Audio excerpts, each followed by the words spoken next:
You have been assigned a mission. Locate a squad of allied troops lost on a planet of unknown origin. But the moment you arrive, you realize it's too late. Your allies are dead, slaughtered by a life form unlike anything you've ever seen. Without warning, their lifeless bodies stand back up, twisted, hostiles, and surrounded by a strange corrupting energy. As you push deeper into this nightmare, you see it. A figure that looks exactly like you, but wrong. Before you can react, this double vanishes into a portal, and without hesitation, driven by the curiosity rather than the logic, you follow it, unaware of the nightmares waiting on the other side, but desperate to understand what really happened there.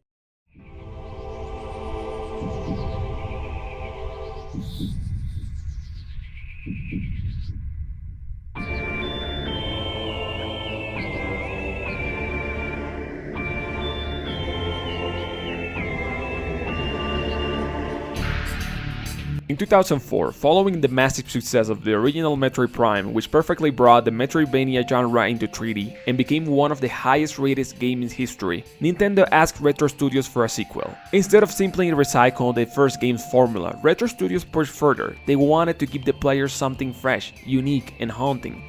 They didn't just include gameplay mechanics discarded from the first game due to time constraint. They wanted to evoke an entirely different feeling. They decided to experiment with something that the latest 2D entry, Metroid Fusion, had recently mastered: pure horror. During the early 2000s, we had legendary first-person games like Halo, System Shock, and Half-Life. All these games share a common thread. Behind those polygonal 3D environments, there was always something odd, an unnerving feeling of being watched, the chilling sensation of wandering through a liminal, insecure space. Have you ever stepped into a room and felt that something was just wrong? That the energy was heavy, negative, or even hostile, like you stumble into a place where you're not supposed to be, a place where you're definitely not welcome. Maybe you have looked at yourself in the mirror and caught a glimpse of something moving just out of sight. There's a psychological study that claims if you stare at your own reflection for too long, your mind begins to distort. You start to see a face that isn't yours, an image that does not correspond to reality. It's as if an evil version of you is staring back from that unknown place on the other side of the glass, trying to find a way out, to reach you. Buckle up, because we're about to dive into the darkest corners of Aether, to discover the most terrifying and unnerving entry in the entire series, Metroid Prime 2 Echoes. After spending 8 hours in a row and almost 28 hours to complete this game in my Nintendo GameCube too, because I'm poor and I haven't monetized this channel, so make sure to watch and subscribe, it's free, unlike my monthly rent. Just like the first Metroid Prime, I already made a video on that, so go check it out. We're back in control of Samus Aran, the most formidable bounty hunter in the galaxy. We're investigating the mystery of Aether, a planet consumed by dark energy, where our comrades from the Galactic Federation were slaughtered by unknown entities. Expect the classic Metroid loop: our suits gets damaged early on, and for the sake of progression we have to find all the upgrades and tools all over again. Oh shit, here we go again. As we investigate further, we find recordings left by soldiers who arrived before us. It's genuinely creepy in reading through their logs, seeing how they spend their final moments hiding and running from monsters they couldn't even understand. It isn't until we reach to the Great Temple that we get some answers. We discover that these creatures are local life forms, infected by a dark energy from another reality. This is also where we meet Umos, a native of this planet. He belongs to a race called the Liminal, peaceful insectoid creatures who once lived in harmony on Aether. Umos explains that their peace was shattered by a cosmic object striking the planet. Upon impact, it released a massive amount of Phason, which is basically Super Saiyan level radiation multiplied by 1,000. This caused a dimensional rupture in time and space, opening realities to a dark version of the world, a place where everything is hostile and where interdimensional creatures known as the Ink were born. The Luminat have been at war with this dark world for decades, and by the time we arrive, the light dimension is losing. Why should we care? Because if these things take over Aether, they'll have the energy to invade the rest of the galaxy. And we can have that. We still want to live enough to play GTA 6 and Bloodborne Remaster, right? That's never coming out, by the way. So we accept this mission. Our goal is to explore 3 main areas: the scorched deserts of Agon Wastes, the rainy swamps of Torvus, and the futuristic Sanctuary Fortress. We must recover all the keys from each temple and reactivate the energy controllers so the Luminat can restore the light to the planet once and for all. Once again, Metroid Prime surprises us with an atmosphere worthy of a horror movie. Liminal spaces surrounded by absolute silence and the crushing isolations of an unknown planet. The only guy available to help you stays behind in the sanctuary, basically saying, "Alright girl, go find those keys, the fate of the universe depends on you and your morphal. And don't forget to subscribe." So, business as usual until you find a portal. This is where the nightmare fuels begins.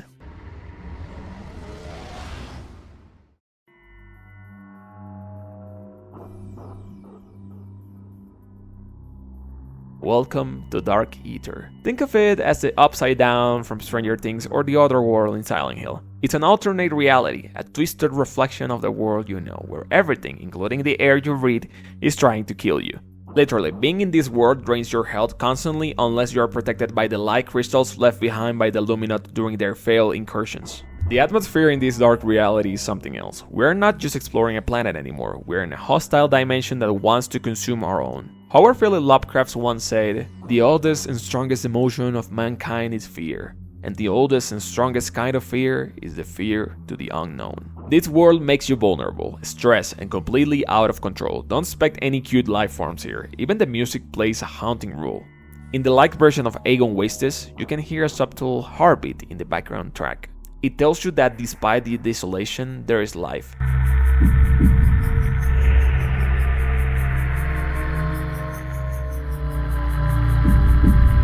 But the moment you step into the dark dimension, the heartbeat stops. It becomes a flat line.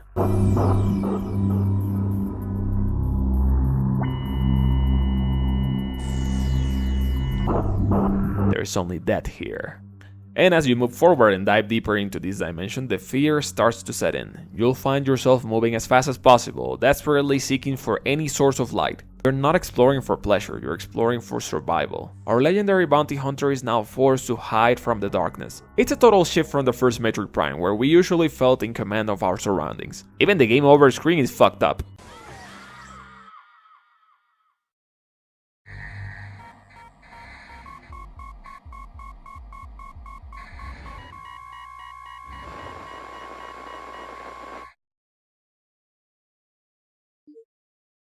I'm scared to death.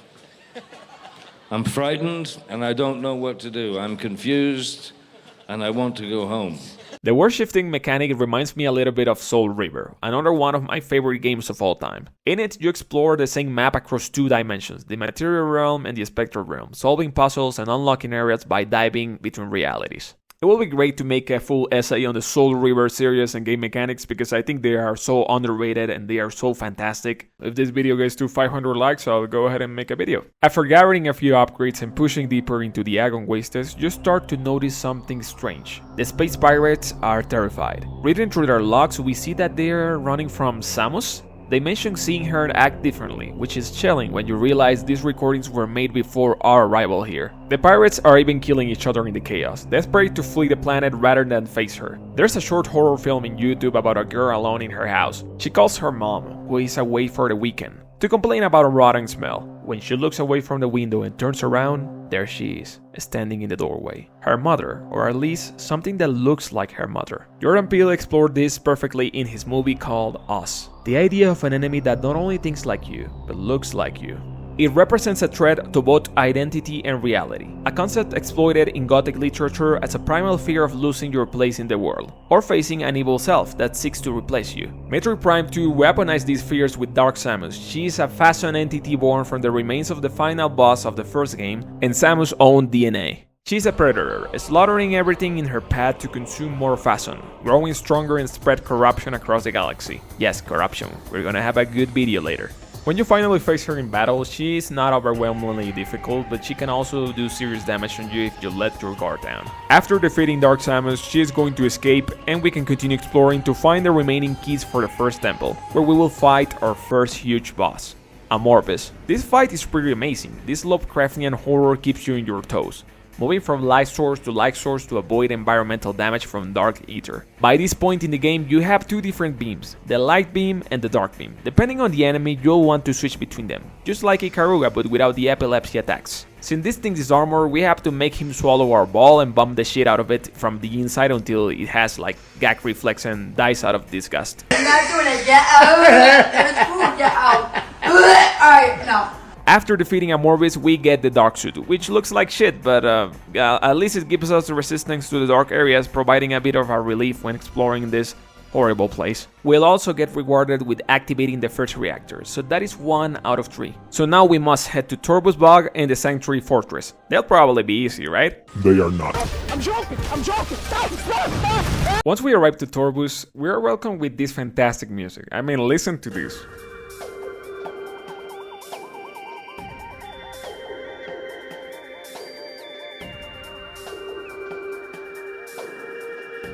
Torvus is truly one of the areas I love the most. It's a place full of life, originally a forest, but with the arrival of the cosmic object known as the Leviathan, the entire area was flooded.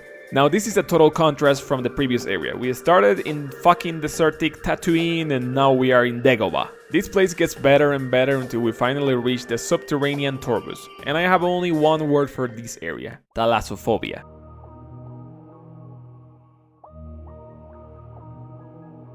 Thalassophobia is described as an intense, persistent fear of the deep bodies of water, like oceans, large lakes, specifically the fear of what might be lurking way deep down below the surface. Here, again, the game introduces the fear to the unknown. If you combine that with the inability to move, thanks to the deep water we must go through, your first visit to Torvus is really something special. And when I say special, I mean completely stressful and frustrating. Who the fuck placed this stupid energy tank here? God damn it! And Dark Torvus, well, it feels like, it only gets worse the more you explore.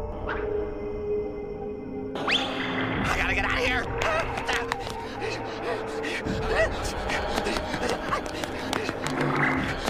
After getting the 3 keys and accessing the second temple, we are met with another big boss fight, Chica. A water level needed a water boss, so we have this massive cute larva that swims in an ocean of toxic darkness. This part of the fight is pretty easy, just ambush her while she dives out of the water and aim for her belly. Once defeated, we can finally access the second reactor and... oh, wait a moment, what is that?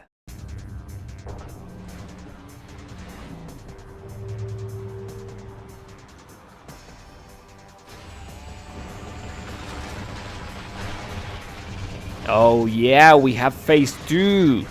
Now this boss fight becomes something else entirely. Pure adrenaline, pushing your movement way out of your comfort zone. And my god, listen to the music. To win this fight, there's a lot of stuff to do. First, you have to stun Chica with your Dark Beam while trying to dodge her attacks and stay on the small platforms. You'll be constantly using your grappling hook, swinging from ledge to ledge. Once she's stunned, you need to attack her wings from behind. It's better if you do it with the missiles. So that is going to break all her wings, she is going to fall into the dark ocean and Dark Chica emerges, leaving her belly exposed to your light beam. During this phase, you can also destroy the swarms to gain more ammo. The constant movement from platform to platform, switching between all your tools to exploit all her weaknesses. It's fucking amazing. With all the love and respect I have for other first-person games, this game absolutely destroys any other game from that generation in terms of boss fight design. After defeating Chica, we get the Dark Visor, which allows us to see paths, objects and enemies hidden in plain sight. And finally, the game gives us access to the second energy reactor. That leaves us with only one left, hidden deep within the Sanctuary Fortress. And this area, it's one of the most beautiful places in the entire game. We're finishing the game on the high bar in terms of level design. I can't describe how amazing the vibe here feels. You think you have heard everything this soundtrack has to offer, but I could make an entire essay just talking about the music and it still wouldn't be enough.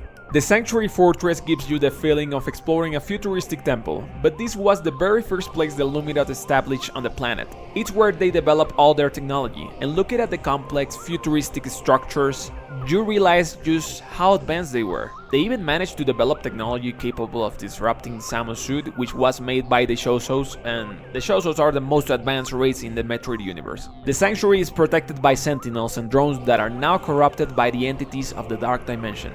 By far, this is also the most difficult area in the game, both in the light world and in the dark world. Especially when it comes to the first boss we fight right here, the Spider Guardian. Now this fight is just dog shit, it's claustrophobic, it feels like a game of cat and mouse, trying to catch this stupid enemy just to get the famous Spider Ball upgrade.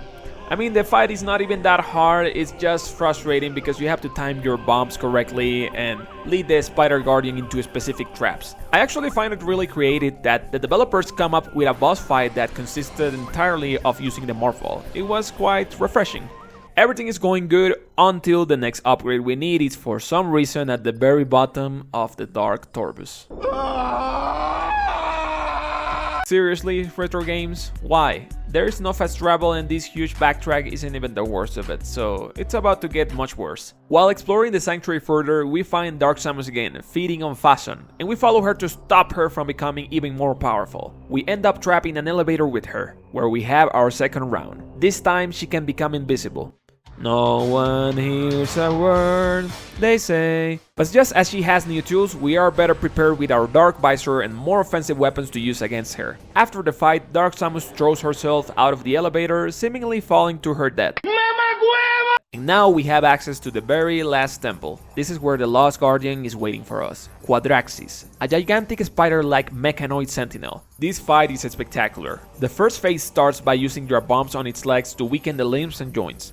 But things get really interesting in the second phase. Quadraxis separates its head module from the rest of its body, protecting itself with signals sent through emitters connected to the main body. Here we have to make use of the Echo Visor to detect where these signals are coming from and disrupt them to deactivate its shields. Then you have to stun Quadraxis' head, climb up one of its legs with your spider ball, jump onto the head and place bombs inside of it. I know it sounds like a lot, but it wouldn't feel like the final guardian of the temple if it was just aim and shoot. In that case, it will be a joke with legs. Back in the day, there was no other first-person game that had this level of complexity while still delivering such an entertaining boss fight. After activating all 3 temples, we finally get to fight the final boss, right? Well, not exactly. Umos gives us the Light Suit, created by converging the energy of all 3 reactors into one. This suit is incredible. It allows us to explore the Dark Dimension without losing our health and unlock fast travel between the temples. But then, we hit the weakest part of the game, hunting for 9 keys to open the Sky Temple, the final area of the game. Not 3, not 5, but 9 keys hidden all over the world. I mean, they copied the most tedious part of the first Metroid Prime, which is the Shoso artifacts. And the backtracking here feels more like annoying than pleasant. But I have a fix for you, something I did myself. Put on a good podcast in the background and just go for it. It'll probably take you a couple of hours to find them all, maybe less if you know where to look. With all the keys in hand, we finally have access to the last area in the game, the Sky Temple, the home of the Emperor Aang. Now this cosmic horror with tentacles is the responsible for commanding every dark creature we have fought so far. This battle is visually impressive. You truly feel like you're fighting the leader of an entire dimension. An entity that can rip portals to reality and has total control over this dark world. After doing enough damage to its eye, the Emperor hides in a shell to regenerate. We have to act fast and plant bombs on its weak spots to force it out.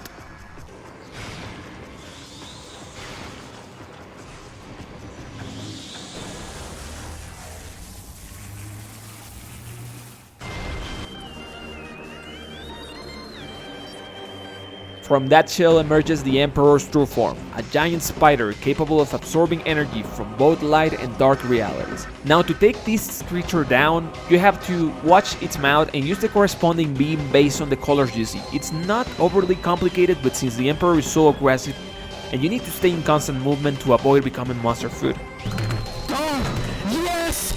Yes!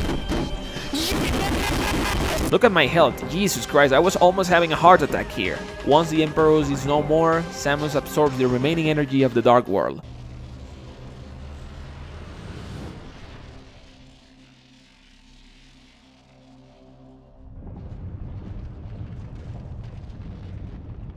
Now with the source gone, the entire dark reality starts to collapse. We need to get out of here, fast. Unfortunately, on our way to the portal, someone has been waiting for us, Dark Samus. She's now completely unstable and corrupted thanks to the constant Fason consumption. This is it, our final showdown. To take her down, we have to absorb her Fason energy and fire it back at her until she overloads. And we're in a massive hurry because this entire dimension is about to collapse. We are indeed in the climax of the story, this is the end. And after her defeat, Dark Samus collapses and reaches out to us, but she vanishes into thin air before she can even touch us.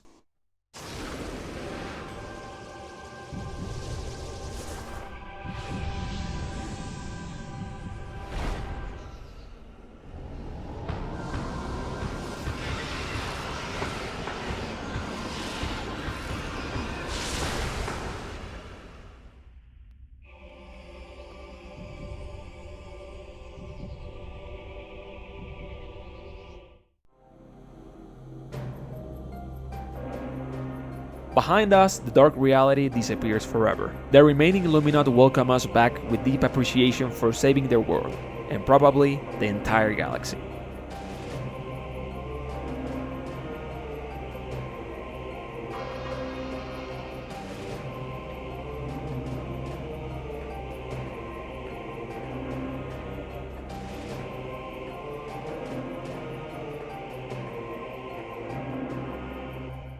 During this journey, we face horrors of all sorts, unimaginable creatures, an evil version of ourselves trying to corrupt the entire universe, and a cosmic monster trying to consume the world's energy. We have been through hell itself. Metroid Prime 2 was a long journey, filled with moments of joy, fascination, and plenty of unnerving encounters. I really admire the risk of Retro Studios took with this sequel, delivering something so unique and aiming for a more hardcore fan base instead of the casual player. Playing Metroid Prime 2 was stressful and confusing. I felt lost many times and I even had to use a guide to know where to go next. I'm sorry, I fail as an authentic hardcore gamer, but hey, what can I do? I have self-diagnosed autism and I just wanted to enjoy this game to the fullest. But I think that's the point. The fact that the game is so hardcore, claustrophobic, and unnerving is exactly what makes the experience so special and memorable.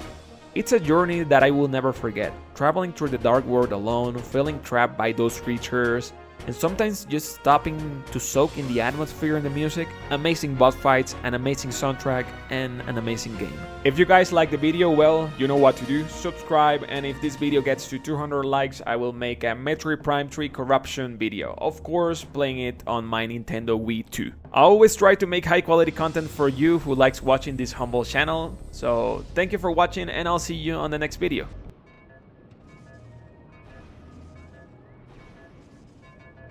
Ha! Got it. Fuck you, retro games.